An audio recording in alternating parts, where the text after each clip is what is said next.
আজকের এই আয়োজনে আমাদের বিশিষ্ট অতিথি হচ্ছেন বিশেষ আইনজ্ঞ, রাজনৈতিক আলোচক, পর্যালোচক, বিশ্লেষক জনাব নিঝুম মজুমদার।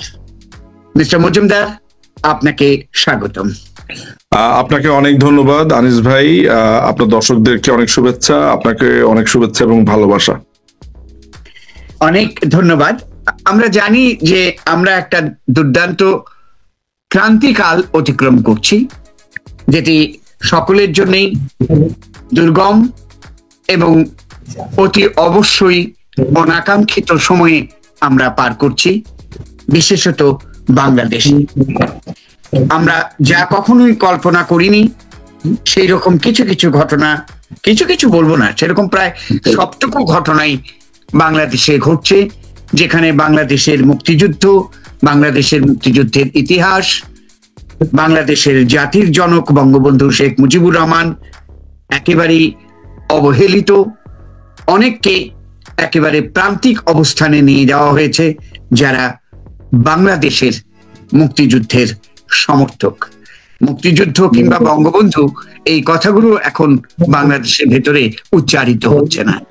তারপরেও আমার মনে কেন জানি একটা আশাবাদ জেগে ওঠে যে আমরা এই অবস্থা থেকে হয়তো বেরিয়ে আসতে পারবো। মিস্টার মজুমদার, আপনি কি মনে করেন? আমার এখানে দু ধরনের ভাবনা আছে। সেটা হচ্ছে যে এক ধরনের নৈরাশ্যবাদী ভাবনা বলতে পারেন, যেটা হচ্ছে যে আমরা ধরেন বের হয়ে আসব। আমি মনে করি মুক্তিযুদ্ধের সপক্ষে শক্তি আবার এই দেশ পরিচালনা করবে, এটা নিয়ে আমার কোনো ধরনের সন্দেহ নাই, এবং আমি মোটামুটি আপনাকে একটা টাইম ফ্রেমও বলে দিতে পারি যে এই সময়ই সেটা ঘটবে। কিন্তু এটি যদি আসার কথা হয়, একই সাথে সমান্তরালভাবে একটি নিরাশার কথা আছে। ক্ষমতায় আসলাম, তারপর কি? কেন আপনাকে প্রশ্নটা করছি? 5 তারিখের পর আপনি একটা বড় তরুণ প্রজন্মের ভেতরে যেই ভয়ানক অন্ধকার দেখতে পেয়েছেন, যেখানে বঙ্গবন্ধুর ভাস্কর্যের উপরে কি অসম্মান জানানো হয়েছে, বাংলাদেশের যে স্মারক চিহ্ন, পুরো বাংলাদেশের যে ঠিকানা 32 নাম্বার বা বাংলাদেশের কার্যালয়, আপনি সেটি ভেঙে দিয়েছেন। আপনি একজন প্রধানমন্ত্রীকে অপমান তো করেছেনই, 80 বছর বয়স্ক একজন প্রধানমন্ত্রীর পোশাক পরিচ্ছদ নিয়ে যেই জেস্টার গুলো দেখেছি, এগুলো দেখে নৈরাশ্যের যথেষ্ট কারণ আছে যে ক্ষমতায় এলে এই যে একটা ভয়ঙ্কর অন্ধকার দিক আমি দেখে ফেলেছি, এটি আমি সারাবো কি করে? ওই জায়গাতে আমার নৈরাশ্য বা চিন্তার ব্যাপার আছে। কিন্তু মুক্তিযুদ্ধের সপক্ষের মানুষরা ক্ষমতায় আসবে, আবার দেশ পরিচালনা করবে, এটি যদি আসার ব্যাপার হয় তাহলে সেটির সম্ভাবনা খুবই প্রবল এবং সেটি খুবই নিকটেই আছে আসলে আমি মনে করি। আমি আপনার সঙ্গে এই ব্যাপারে সম্পূর্ণ সহমত। যে ঘটনাগুলো ঘটানো হলো, এবং 32 নম্বরের বাড়িটি কেবল যে বঙ্গবন্ধুর বাড়ি ছিল তা নয়, এটি একটি জাদুঘরও ছিল, যেখানে বাংলাদেশের ইতিহাস সংরক্ষিত ছিল। তো সেই রকম ঘটনা ঘটিয়ে ফেলা হয়েছে বাংলাদেশে, সেটি আমাদের জন্য, আপনার সঙ্গে আমি সহমত, সেটি যেমন দুর্ভাগ্যজনক, সেটি যেমন নিন্দনীয়, তেমনি আবার আশাবাদের দিকটিও আছে। কারণ বাংলাদেশের মানুষ 71-এর সেই ভয়াবহ দিন থেকেও বেরিয়ে আসতে পেরেছে, বারবার বেরিয়ে আসতে পেরেছে। 75-এ বঙ্গবন্ধুর হত্যার পরেও আবার মানুষ ঘুরে দাঁড়িয়েছে। এই ঘটনাগুলো, এটি নতুন নয়, যদিও এটি একেবারে অভাবনীয় ছিল। তো এইটি হচ্ছে আমাদের আশার দিক। একটা কথা বারবার শোনা যাচ্ছে যে বাংলাদেশে একটি নির্বাচন অনুষ্ঠিত হতে যাচ্ছে। তো এই নির্বাচন সম্পর্কে আপনার অভিমত কি? এখন যে নির্বাচনের চিন্তা ভাবনা করা হচ্ছে, এটি আসলে নির্বাচন নামে এক ধরনের মকারি এবং প্রহসন। আমি এর প্রধান কারণ হচ্ছে যে প্রথমত এটি একটি অবৈধ, একটি মৌলবাদী জঙ্গির মাধ্যমে একটি দখলকৃত ভূমি। এই জঙ্গি জঙ্গি দখলকৃত আপনার বাসাতে যদি ডাকাতি করে আপনার সমস্ত খাদ্যদ্রব্য, আপনার পোশাক পরিচ্ছদ নিয়ে যায় এবং নিয়ে যাওয়ার পরে আপনাকে খাবার অফার করে যে আপনি এইটা খেয়ে বেঁচে থাকেন, তাহলে ব্যাপারটা যেমন হাস্যকর হয়ে যায়। অর্থাৎ আমার সম্পদ নিয়ে আমাকে আবার বেঁচে থাকবার জন্য অফার করছে। তো ব্যাপারটা অমন যে এই যে নির্বাচনের কথা বলা হচ্ছে, কে নির্বাচন করবে? এই সাংবিধানিক ভাবে এদের বৈধতা কোন জায়গাতে? অন্তর্বর্তীকালীন সরকার বলে কোনো কিছু বাংলাদেশের সংবিধানে কি আছে? আর যারা ক্ষমতা দখল করেছে তারা কিসের অধীনে ক্ষমতা দখল করেছে? ফলে ইলেকশনটা যারা করবে সেখানকার লিগ্যাল বৈধতা নেই। এখানে সবচেয়ে বড় ব্যাপার হচ্ছে যে বাংলাদেশ আওয়ামী লীগ কাদের অধীনে ইলেকশন করবে? ভবিষ্যতে এটি তো বাতিল হয়ে যাবে। আপনার পঞ্চম সংশোধনীর মাধ্যমে মোশতাক, সায়েম, জিয়ার ক্ষমতা, অবৈধ ক্ষমতা দখল বাতিল হয়ে গেছে। আজকে বিএনপি যদি এই নির্বাচনে যায়, ভবিষ্যতে তাদের এই পুরো শাসন আমল এটাকে অবৈধ ঘোষণা করা হবে। ফলে বাংলাদেশ আওয়ামী লীগের মতো একটা বৃহত্তর রাজনৈতিক শক্তিকে আপনি বাদ দিয়ে ইলেকশন করবেন এবং সেটা চিন্তা করবেন। ইলেকশন যদি হতে হয় সেটি হতে হবে একটি নির্দলীয়, একটি নিরপেক্ষ বা যে কোনো সিস্টেম বলেন না কেন, নতুন নিয়ম, নির্বাচনকালীন একটা কমিটি করা যেতে পারে, তত্ত্বাবধায়ক সরকার করা যেতে পারে, নানান ধরনের পদ্ধতি এখানে রয়েছে। কিন্তু ইউনূসের অধীনে কোনো ইলেকশনের প্রশ্নই আসে না, কারণ ইউনূস অবৈধ। ইউনূস 5ই অগাস্ট পর থেকে যা করেছে, এই 8 তারিখের পর থেকে যা করেছে সমস্ত কিছু অবৈধ। ফলে নির্বাচনের কোনো সুযোগই তাদের অধীনে বা তারা যেটা করলো একদম পাত্তা দেওয়ার কিছু নেই। তাহলে এই অচল অবস্থা থেকে বেরিয়ে আসবার কি পথ? অচল অবস্থা থেকে বেরিয়ে আসার পথ আমার কাছে মনে হচ্ছে সেটি হলো যে এই অবৈধ এই মৌলবাদী যা ইউনূস, তাদেরকে এখান থেকে সরে যেতে হবে। রাষ্ট্রপতি 106 অনুচ্ছেদের অধীনে প্রধান বিচারপতির কাছে, যদিও প্রধান বিচারপতির নিয়োগ নিয়েও আমার প্রশ্ন আছে, সেই নিয়োগটিও অবৈধভাবে হয়েছে। যদিও আমাকে কোনো না কোনো একটা জায়গাতে মেনে নিতে হবে তর্কের খাতিরে, বা এটাকে বলে ডকট্রিন অফ নেসেসিটি। আমি প্রধান বিচারপতিকে নিয়ে কোনো প্রশ্ন করলাম না। সেই ক্ষেত্রে রাষ্ট্রপতি রেফারেন্স চাইতে পারে 106 অনুচ্ছেদে। আপনার প্রধান বিচারপতি ওই সময়টাতে যেই অ্যাডভাইজরি, যেই সিদ্ধান্তটা দেবে, সেই অনুযায়ী একটা ক্রান্তিকালীন সময় একটা সরকার গঠন করে আপনার একটা ইলেকশন হতে পারে, নাম্বার 1। কিংবা বিভিন্ন যারা পার্টি আছে সমস্ত পার্টি একত্রিত হয়ে নির্বাচনকালীন একটা কমিটি হতে পারে যে তারা নির্বাচন পরিচালনা করবে, এই ধরনের একত্রিত হয়ে। কারণ এই মুহূর্তে ডকট্রিন অফ নেসেসিটি এই আলোচনাটাই হয়তো বা সামনে আসবে। তাছাড়া আরেকটা পদ্ধতি আছে, এখনো দেশের মাননীয় প্রধানমন্ত্রী শেখ হাসিনা তিনি যেটা করতে পারবেন, তিনি ক্ষমতা হস্তান্তর করবেন বা তিনি পদত্যাগ করবেন একদম সাংবিধানিক ভাবে। তখন আপনার যেটা হতে পারে সেটা হচ্ছে যে ওই একইভাবে রাষ্ট্রপতি রেফারেন্স চাইলে তখন আপনার একটা কমিটির মাধ্যমে ইলেকশন হতে পারে, বা তত্ত্বাবধায়ক সরকার ব্যবস্থাটা ফিরিয়ে আনবার একটা সাংবিধানিক প্রচেষ্টা চলতে পারে, আপনার পার্লামেন্ট কল করতে পারে। সুতরাং অনেকগুলো জায়গা আছে। এখানে একটা প্রশ্ন অনেকেই করবে, আমি জানি, যে বলবে যে আপনি এখন তত্ত্বাবধায়ক সরকারের কথা বলছেন, আপনারাই তো তত্ত্বাবধায়ক সরকার ব্যবস্থা বাতিল করেছিলেন, হুইচ ইজ ইনকারেক্ট। আমার মনে হয় একটু ইনফরমেশন দিয়ে দেওয়া ভালো। অনেকেই যেটা জানে না, বাংলাদেশের অধিকাংশ মানুষ পারসেপশনের উপরে কথা বলে। আমি তত্ত্বাবধায়ক সরকার যে রায়টি সেটিকে রেফার করতে চাই। এই রায়ের মধ্যে আপনারা হয়তো বা অনেকেই জানেন না, বা অনেকেই জানে না, বা অনেকেই জানেন, দুটোই আছে, যে এই মামলার মধ্যে বাংলাদেশ আওয়ামী লীগ 6th রেসপন্ডেন্ট হিসেবে নিজেদের নাম লিখিয়েছে, অর্থাৎ নিজেরাই প্রতিপক্ষ হিসেবে নাম লিখিয়েছে। একই সাথে বিএনপি সাধারণ সম্পাদকও 7ম প্রতিপক্ষ হিসেবে এই আব্দুল মান্নান ভার্সেস যেই মামলাটা, আব্দুল মান্নানের রিটকৃত মামলাটাতে, এই মামলাতে তারা পক্ষভুক্ত হয়েছে। তো পক্ষভুক্ত কেন হয়েছে? যদি বাংলাদেশ আওয়ামী লীগ তত্ত্বাবধায়ক সরকার না চাইতো তাহলে তারা লিগ্যাল ব্যাটেল হয়ে যেত না। এমন মজার ব্যাপার হচ্ছে যে এই রায়ের ভিতরে স্পষ্ট করে লেখা আছে, বিচারপতি ABM খায়রুল হক, আমি অনুলিখন বা আমার মতো করে বলছি, হুবহু তো বলতে পারছি না, এবিএম খায়রুল হক তার রায়ের একটা অংশে বলেছে যে আমি অত্যন্ত বিস্মিত যে বাংলাদেশের দুইটি বড় দল আজকে তত্ত্বাবধায়ক সরকারের পক্ষে এখানে এসেছে, কিন্তু একজন বিচারপতি হিসেবে আমাকে সেই রায়টিই দিতে হবে যে রায়টি সাংবিধানিকভাবে সঠিক। পরবর্তী সময়ে 4 জন বিচারপতি মনে করেছে যে এই তত্ত্বাবধায়ক সরকারটা বেসিক স্ট্রাকচার অফ দ্য কনস্টিটিউশনের বাইরে ব্যত্যয় করেছে, এটি সংবিধানের স্পিরিটকে ধারণ করে না, ফলে তারা বাতিল করেছে। কিন্তু বাংলাদেশ আওয়ামী লীগ এই তত্ত্বাবধায়ক সরকারের জন্য ফাইট দিয়েছে আদালতে, এটাও সত্য। এবং আমার কথা বিশ্বাস না হলে রায়টা নিয়ে যে কেউ পড়লেই বুঝবে যে বাংলাদেশ আওয়ামী লীগও একটি পক্ষভুক্ত ছিল। আপনি যথার্থই বলেছেন, কারণ অনেকগুলো ব্যাখ্যা নিয়ে অনেক ভুল বোঝাবুঝি আছে, নানান রকম ভুল বোঝাবুঝি আছে, এবং অনেকেই আবার বলেন যে তত্ত্বাবধায়ক সরকার তো বাংলাদেশ আওয়ামী লীগের সরকারই এটা বাতিল করেছিল। কিন্তু আপনার ব্যাখ্যা শুনে এখন আমার মনে হয় যে এই ভুল বোঝাবুঝি, আশা করছি যে এই ভুল বোঝাবুঝির অবসান করবে। আরেকটি খুব অদ্ভুত ব্যাপার আমরা লক্ষ্য করছি, জুলাই সনদ নিয়ে অনেক হইচই হচ্ছে।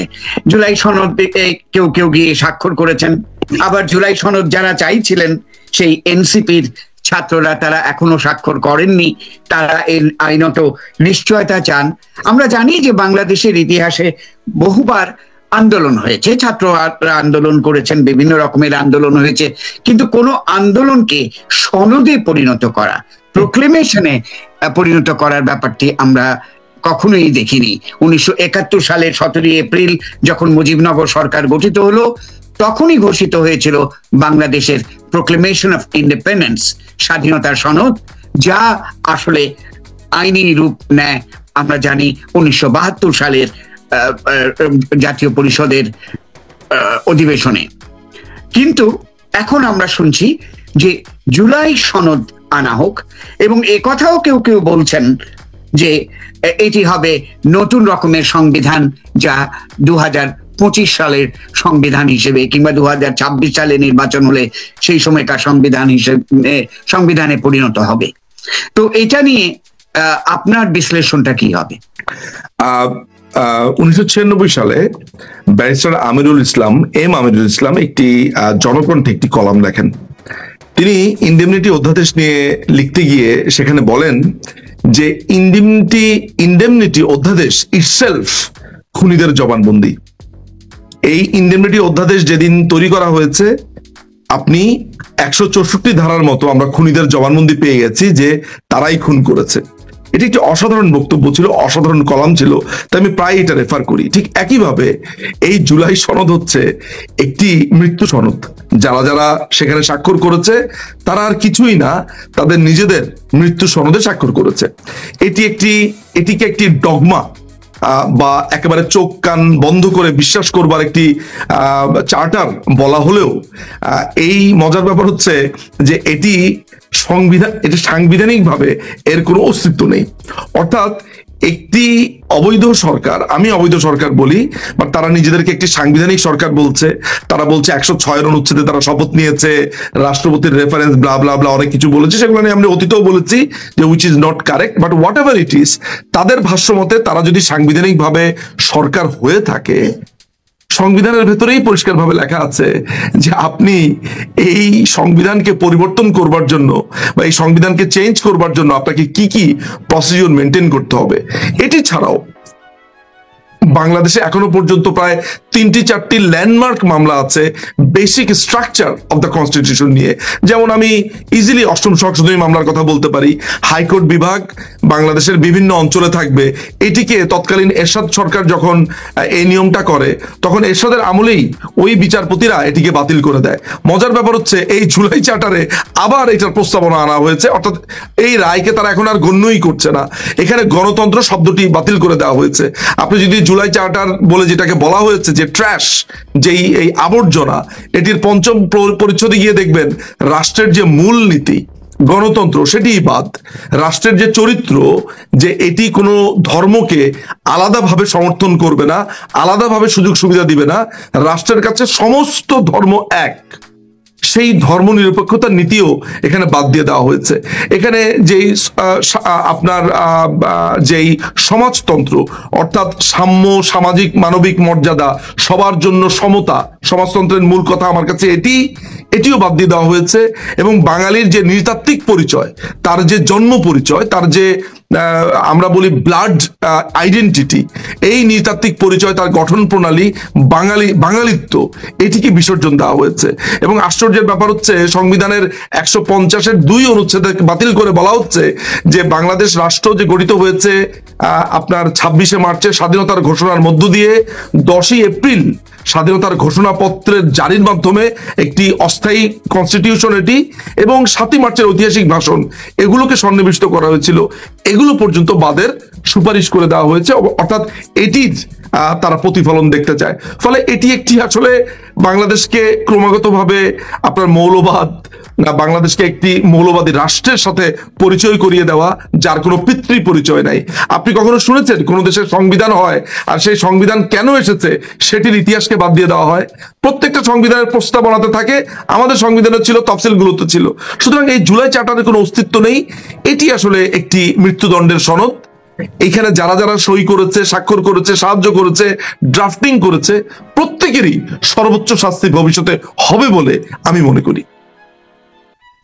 আপনি যথার্থই ব্যাখ্যা দিয়েছেন, বিশ্লেষণ করেছেন জুলাই সনদ নিয়ে। কারণ সবচাইতে বড় যেটি দুঃখের বিষয় সেটি হচ্ছে জুলাই সনদের মাধ্যমে একটা তো ইনডেমনিটির ব্যাপারটা তারা স্ট্যাবলিশ করার চেষ্টা করছেন, আর দ্বিতীয় যে বিষয়টি, এবং সেটি আরো গুরুত্বপূর্ণ, কারণ আপনি বলেছেন যে ইনডেমনিটি কখনোই চিরকালীন হয় না, কিন্তু দ্বিতীয় যে বিষয়টি, যেখানে স্বাধীনতার মূল নীতিগুলো, মুক্তিযুদ্ধের মূল নীতিগুলো, যেগুলো 1972 সালে সংবিধানে অন্তর্ভুক্ত হয়ে গেছিল, সেগুলোকে পাশ কাটিয়ে চলে যাওয়ার বিষয়টি। তো আমারও আশা আপনার মতোই যে শেষ পর্যন্ত এই দুর্যোগ আমরা কাটিয়ে উঠতে পারবো। তাহলে কি আপনি আমি একই সঙ্গে এই কথা বলছি যে আশাবাদের জায়গাটা একেবারেই হারিয়ে যায়নি? আশাবাদের জায়গাটা যখন আসে তখন আমার সামনে আসার রাস্তা একমাত্র বা এককভাবে আমি একটা জায়গাতেই দেখি যে তিনি বেঁচে আছেন। এই তিনি হচ্ছেন বঙ্গবন্ধু কন্যা জননেত্রী শেখ হাসিনা। আমি মনে করি the last hope of Bangladesh, তাকে আমি বাংলাদেশের শেষ আশা মনে করি। আমি মনে করি যে বুর্জোয়াদের বিরুদ্ধে, সাম্রাজ্যবাদের বিরুদ্ধে এবং শোষিতের পক্ষে যদি এই পৃথিবীতে একটি কণ্ঠকেও আপনি বেছে নিতে বলেন, সেটি মাননীয় প্রধানমন্ত্রী শেখ হাসিনা। পৃথিবীর এমন কোন রাষ্ট্রনায়ক এই মুহূর্তে নেই যিনি জাতীয় সংসদে দাঁড়িয়ে পশ্চিমাদের বিরুদ্ধে তিনি বলেছেন, পরিষ্কার করে বলে দিয়েছেন 2 বছর 3 বছর ধরে ওরা বাংলাদেশকে ভাগ করে দিতে চায়, আমি যদি বাংলাদেশকে ভাগ করতে না দেই আমি ক্ষমতায় থাকতে পারবো, ওরা সেন্ট মার্টিন নিতে চায়, আমাকে উৎখাত করতে চায়, পরিষ্কার করে তিনি বলে দিয়েছেন। ফলে এই মানুষটি গত 16 বছর এবং এর আগে 5 বছর, গত 21 বছরে এবং তার জন্মান্তর ধরতে যে রাজনীতির সাথে যে যুক্ত তিনি হয়েছেন, এই দেশের মানুষকে তিনি যেভাবে তার অধিকার ফেরত দিয়েছেন, যে উন্নয়নের রাজনীতি করেছেন, আমি মনে করি আমাদের একমাত্র আশা, সমস্ত কিছুর বাতিঘর মাননীয় প্রধানমন্ত্রী শেখ হাসিনা। যদি বঙ্গবন্ধু হয় একটি পুরো দেশ, মাননীয় প্রধানমন্ত্রী সেই দেশের সুউচ্চ পাহাড়।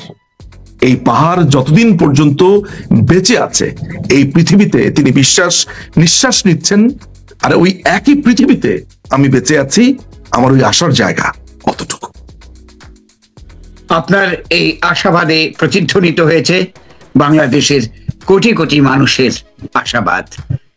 আমাকে এই সাক্ষাৎকার দেওয়ার জন্যে এবং এই প্রায় এখানে ওয়াশিংটনের মধ্যরাত পেরিয়ে যাওয়ার পরও আমার সঙ্গে থাকার জন্যে, এই মূল্যবান সাক্ষাৎকার দেওয়ার জন্যে আপনাকে মিস্টার নিঝুম মজুমদার অসংখ্য অসংখ্য ধন্যবাদ।